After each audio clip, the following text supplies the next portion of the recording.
안녕하세요. 방구석 건축 유튜버 김경남입니다. 오늘은 서울의 랜드마크 하면 바로 떠오르는 남산타워를 만들어 볼 겁니다. 안 떠오른다고요?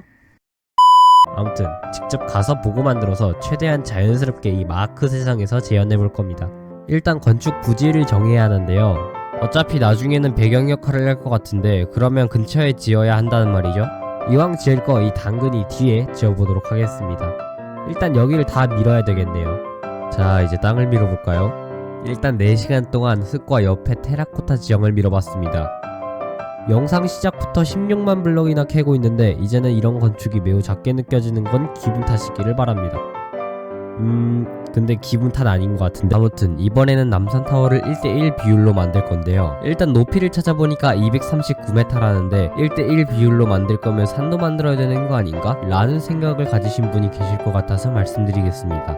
야, 그건 나도 생각하지 못했는데. 곡괭이가 여러 개가 있기는 하지만 그래도 제한적이기 때문에 엔더맨 팜에서 수리를 해주겠습니다. 딱히 오래 걸리지는 않고 5분 정도면 다 고쳐줄 수 있습니다. 자, 다시 돌아왔습니다. 이제 이어서 땅을 밀어보죠. 근데 여러분, 마크에서 확률이 가장 낮은 게 무엇인지 아시나요? 많은 것들이 있겠지만 닭 4마리가 한 번에 나오는 거 아닐까요? 그리고 그 일이 또 일어났습니다. 지금이 3번째인데 이거 확률 낮은 거 맞냐? 근데 여러분들, 혹시 여러분들은 마크 고수이신가요? 제가 생각하기에는 여러분들은 마크 고수이지만 제 생각에 저는 마크만 4년 정도를 했지만 초보 같은데요. 하지만 자꾸 땅만 밀어대서 남는 돌이 100만 개가 넘어가는 이 서버에서 저는 땅 밀기만큼은 정말 잘합니다. 구라치지 말라고요? 자, 이제 즐겁게 땅에 흙을 깔아줄 겁니다. 이 작업은 1시간도 안 걸릴 줄 알았는데 진짜 놀랍게도 1시간밖에 안 걸렸습니다. 그리고 이렇게 땅을 캤지만 생각해보면 왜 캤는지 모르겠습니다. 그냥 평지에다가 만들면 되는 거 아닌가? 안타까운 점은 이 사실을 방금 알아버렸다는 거죠. 그리고 아쉽지만 이 당근이는 썸네일 찍을 때 방해가 되니까 잠시 치워주겠습니다. 아, 참고로 이거 다시 안 만들었습니다. 그리고 이상한 거 있길래 싹 다 캐버리면 이제 다시 돌아온 제가 가장 싫어하는 재료 모으기 시간입니다. 석영 블록을 1만 개 정도 캐줄 건데 여기 보이는 석영 광석이 이번 작품의 핵심 재료 중 하나로 매끄러운 석영으로 가공해서 사용해 줄 겁니다. 근데 생각해보니까 매끄러운 석영이라서 또 화로에 구워야 되네요. 눈 아프니까 넘어가고 이제 콘크리트와 유리를 만들기 위해 또 몇 시간 동안 모래를 캐주겠습니다. 이번에는 많이는 필요 없어서 평탄화랑 재료 모으기가 11일밖에 안 걸렸습니다. 이제 필요한 재료도 거의 다 모았네요. 그 다음 건축에는 모래가 필요 없기를 바라겠습니다. 이제 염료를 모아주겠습니다. 있는 유리 개수에 맞춰서 염료를 모아줄 겁니다. 근데 계산은 귀찮기 때문에 그냥 모아주겠습니다. 나중에 쓰지 않을까요? 자, 이제 직접 가서 보고 만들어 보겠습니다. 자, 이제 건축을 해보겠습니다. 이번 건축은 1:1 비율로 만드는 만큼 매우 신중하게 한 블록 한 블록을 설치해야 됩니다. 그래서 일단 나대지 않고 밑 받침대를 만들어 줄 겁니다. 보니까 대충 원처럼 생겼었는데요. 틀을 잡다 보니까 공간이 없어서 틀이 계속 작아지더라고요. 그래서 여기를 남아도는 흙으로 채워주기로 했습니다. 여러분들도 건축물이 뭔가 이상하면 과감하게 그 부분을 고치시기를 바랍니다. 아, 물론 저처럼 건축 고수는 그런 거 필요 없습니다. 지금은 뭐냐고요? 이것은 저의 계산의 영역이었습니다. 이제 부지도 완벽하니 진짜 건축을 해주겠습니다.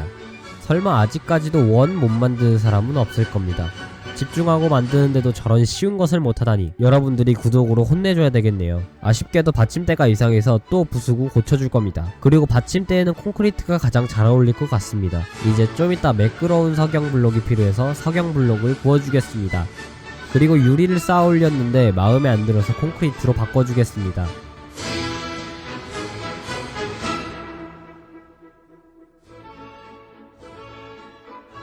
짜잔, 그렇게 이상한 케이크가 완성됐습니다.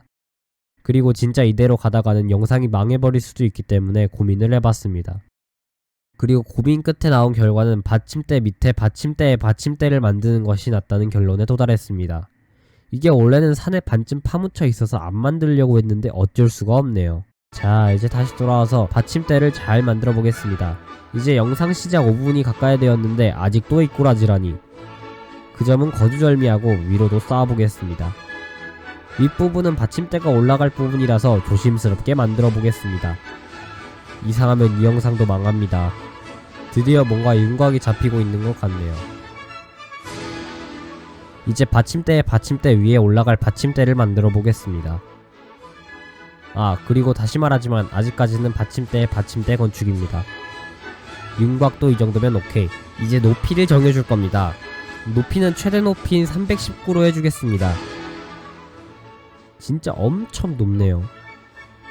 다 만들어지면 제일 아래인 이 광산에서도 보이겠네요. 그리고 높이를 정하니까 받침대가 비율이 안 맞습니다. 받침대의 비율을 맞췄으면 이제 만들어주겠습니다. 받침대 같은 것을 다 만들었으면 이제 드디어 기둥을 만들어줄 겁니다. 그리고 기둥도 마음에 안 들어서 다시 부셨습니다. 근데 이걸 어쩌나 기둥이랑 받침대의 높이도 마음에 안 들기 시작했습니다. 다시 만들어주고, 자 이제 또 쌓아주겠습니다. 역시 또 비율이 틀렸네요. 부수는데 빠르면 40분 정도면 부셔줄 수 있습니다. 솔직히 저런 거 한 번에 잘했으면 진짜 끝내서 쉬고 있지 않을까요? 참고로 저 짓거리 2번 더 했습니다. 일단 전망대를 만들고 거기에 맞춰서 만들어야겠습니다. 이제 전망대를 만들어 줄 겁니다. 제가 직접 발로 걸어서 재봤을 때는 22m가 더 크더라고요. 하지만 기둥을 기준으로 22m를 더 했는데 비율이 이상해서 좀 더 작게 만드는 게 현실입니다. 그리고 뭔가 이상한 게 보이시나요? 기둥이 전망대에 비해 너무 굵은 것 같습니다. 이 문제를 알아버렸으니 다시 부셔서 만들어 주겠습니다. 진짜 되는 게 없네요.